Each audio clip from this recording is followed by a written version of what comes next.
Welcome to my channel. My name is Shruti Awasthi and today we will be learning about matter in our surrounding part 2. मैंने इससे पहले part 1 upload कर दिया है, आप please उसको जाके चेक कर सकते हैं एंड पढ़ सकते हैं अगर आपको समझ आता है. And if you feel satisfied then please like, share and subscribe. That will help me a lot. So आज हम 3 टॉपिक्स पढ़ने वाले हैं. First is classification of method, जिसमें हम फिजिकल और केमिकल प्रॉपर्टीज़ के बारे में पढ़ेंगे. Second is effect of change of temperature, जिसमें हम मेल्टिंग और बॉइलिंग पॉइंट के बारे में पढ़ेंगे. And third is effect of change of pressure. So first is classification of method. तो मैटर को हमने 2 पार्ट्स में क्लासीफाई करते हैं, 2 पार्ट में डिवाइड करते हैं. फर्स्ट इज़ फिजिकल प्रॉपर्टीज़, जो हम देख के बता सकते हैं. And second is chemical properties, जिसमें कोई केमिकल रिएक्शन हो रहा हो.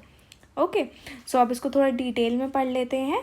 कि जो फिज़िकल प्रॉपर्टीज़ होती हैं वो कैरेक्टरिस्टिक होती है कोई भी एक सब्सटेंस का, जो कि हम ऑब्जर्व कर सकते हैं या नाप तोल कर सकते हैं कि इसमें क्या चेंज आ रहा है. हम उसको देख के उसमें बता सकते हैं कि हाँ इसमें ये चेंज आया, इसमें कलर का चेंज आया, या इसमें पहले जो सॉलिबिलिटी ज़्यादा थी अब सॉलिबिलिटी कम हो गई है. अब जैसे let me take an example.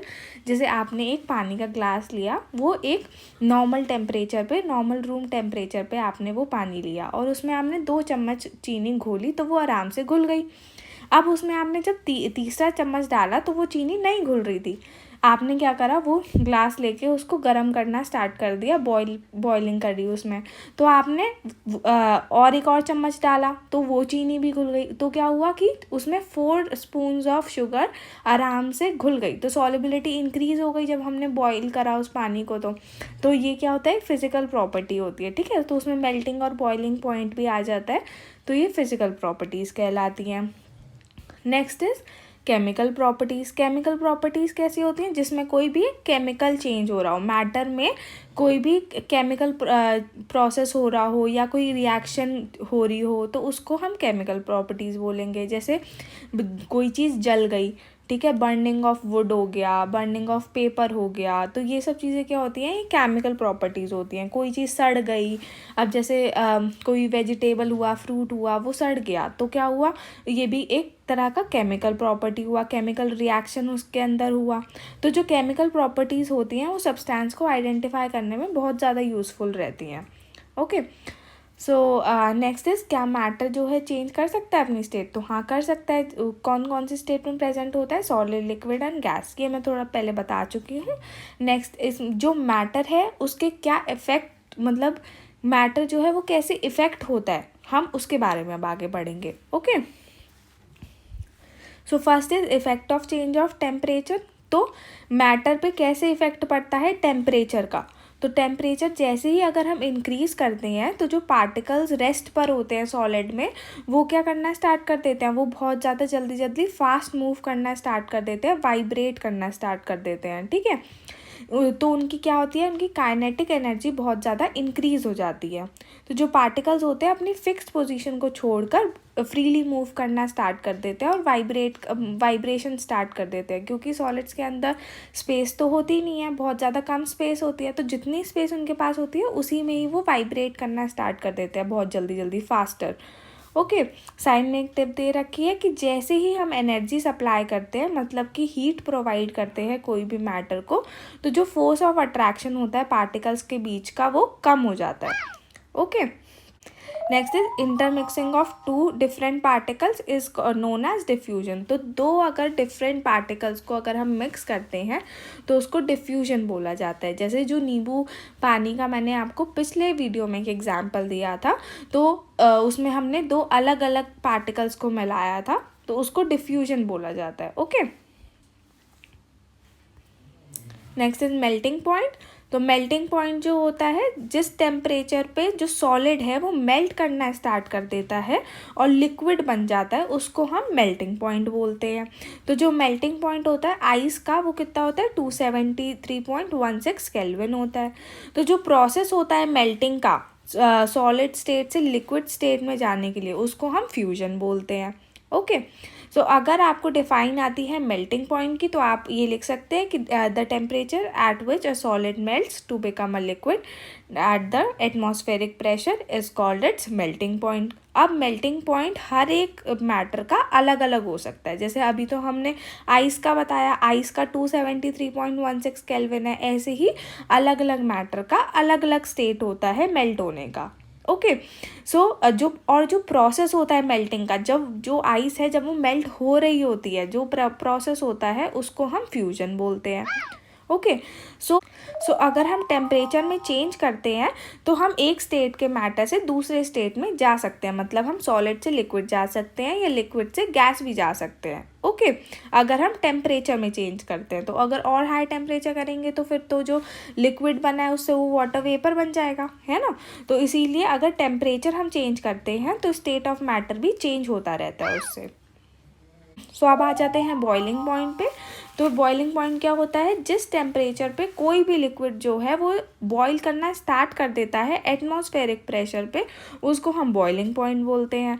अभी हमने आइस का मेल्टिंग पॉइंट पढ़ा था, अब हम वाटर का बॉइलिंग पॉइंट पढ़ रहे हैं। वाटर का बॉइलिंग पॉइंट कितना होता है, 373 केल्विन होता है। तो ये कैसे आया, 100 डिग्री सेल्सियस उसका बॉइलिंग पॉइंट होता है। तो अगर हमें उसे केल्विन में निकालना हो तो हमने 273 को ऐड कर दिया 100 से। ओके, तो क्या आंसर आ गया, 373 kelvin. Okay, next is boiling point can be different for different liquids. तो जो बॉइलिंग पॉइंट है अलग अलग लिक्विड्स के लिए अलग अलग होता है और ये एक बल्क फिनोमिना होता है। ये नहीं कि हम एक ड्रॉप को बॉईल कर सकते हैं, वो नहीं कर सकते हम पूरा मग लेंगे या पूरा एक पैन लेके उसको गर्म करेंगे। तो बॉइलिंग जो है एक बल्क फिनोमिना होता है। इसमें जो पार्टिकल्स होते हैं वो एनर्जी गेन करते हैं वो वेपर स्टेट में जाने के लिए, ठीक है, मतलब कि भाप बनने के लिए, स्टीम बनने के लिए। तो बहुत सारा वाटर रिक्वायर्ड होता है, एक साथ हम काफ़ी सारा वाटर को बॉईल करते हैं। अब हम थोड़े से कुछ की पॉइंट्स और कुछ डेफिनेशंस पढ़ लेते हैं। जैसे कि फर्स्ट पॉइंट बोलता है कि there are sub substance that change directly from solid state to gases state और vice versa without changing into liquid state. तो कुछ ऐसे भी सब्सटेंसेस होते हैं जो सीधा डायरेक्ट चेंज हो जाते हैं सॉलिड से गैसेस स्टेट में। जैसे कि होता है ड्राई आइस, ठीक है। ड्राई आइस जो होता है वो कार्बन डाइऑक्साइड का ही सॉलिड फॉर्म होता है और वो जब हम उसको एटमॉस्फेयर में लाते हैं, एटमॉस्फेयर के कॉन्टैक्ट में लाते हैं तो वो सीधा गैस में कन्वर्ट हो जाता है। ओके, नेक्स्ट पॉइंट कहता है कि जो मेल्टिंग पॉइंट होता है कोई भी सॉलिड का, वो एक इंडिकेशन देता है कि कितनी स्ट्रेंथ है एक सॉलिड के अंदर के पार्टिकल्स में। ओके, कि मतलब वो कितने ज़्यादा टाइटली अपने आप को एक दूसरे से अट्रैक्ट रखते हैं, ठीक है। नेक्स्ट पॉइंट है कि जो मेल्टिंग पॉइंट होता है किसी भी सॉलिड का, ये एक तरह का इंडिकेशन देता है कि जो सॉलिड है उसके अंदर कितनी ज़्यादा स्ट्रेंथ है, उसके पार्टिकल्स कितने ज़्यादा टाइटली पैक्ड हैं, उनके बीच में कितनी अट्रैक्शन है। ओके, तो हम सब्लिमेशन की एक डिफाइन पढ़ लेते हैं कि सब्लिमेशन क्या होता है। जब कोई भी स्टेट डायरेक्टली सॉलिड से गैसेस स्टेट में चेंज हो जाता है बिना लिक्विड स्टेट में आए हुए, उसको हम सब्लिमेशन कहते हैं। और जो गैस जो डायरेक्ट चेंज हो जाती है, गैस से सीधा सॉलिड बन जाता है, लिक्विड में नहीं आता, उसको हम डिपोजिशन बोलते हैं, ठीक है। सो बेसिकली जो सॉलिड से सीधा गैस बन जाए उसको सब्लिमेशन, और जो गैस से सीधा सॉलिड बन जाए उसको डिपोजिशन बोलते हैं, ठीक है। अब हम नेक्स्ट आगे बढ़ते हैं। नेक्स्ट है effect of change of pressure. तो जो मैटर है वो कैसे इफ़ेक्ट होता है प्रेशर के द्वारा, ठीक है। तो या तो हम अगर प्रेशर को इंक्रीज़ कर दें या डिक्रीज़ कर दें तो उसमें क्या होता है, मैटर जो है अपनी स्टेट को चेंज कर लेता है, ठीक है। या अब हम जैसे जो हमारे घरों में सिलेंडर्स यूज़ होते हैं, एलपीजी सिलेंडर यूज़ होता है, गाड़ियों में सीएनजी सिलेंडर यूज़ होता है, तो उसके अंदर क्या होता है, उसके अंदर जो गैस है उसको बहुत ज़्यादा कंप्रेस करके, बहुत ज़्यादा हाई प्रेशर करके उसको बंद करा जाता है।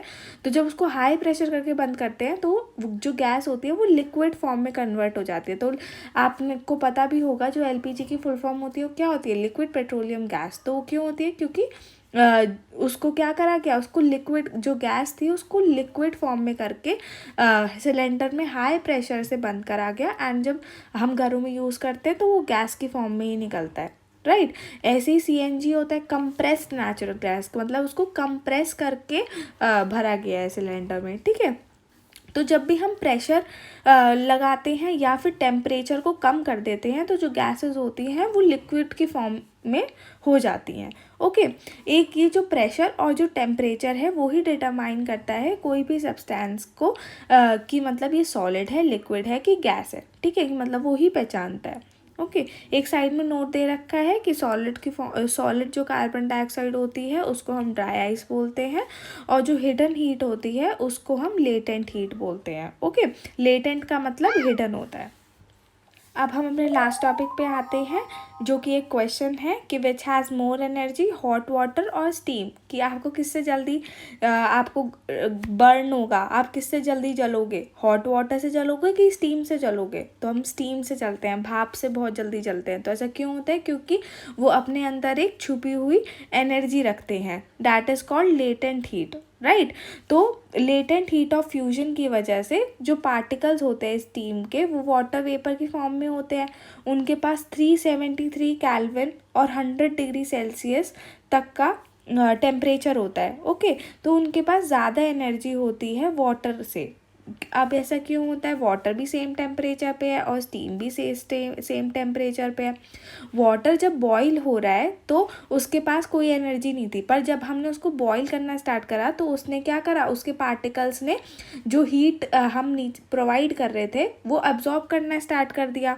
तो अब जो पार्टिकल्स थे वो बहुत ज़्यादा, उनके बीच में अट्रैक्शन दूर दूर होने लग गया, उनके अट्रैक्शन बहुत कम होने लग गया, जिसकी वजह से वो वाटर वेपर की फॉर्म लेने लग गए।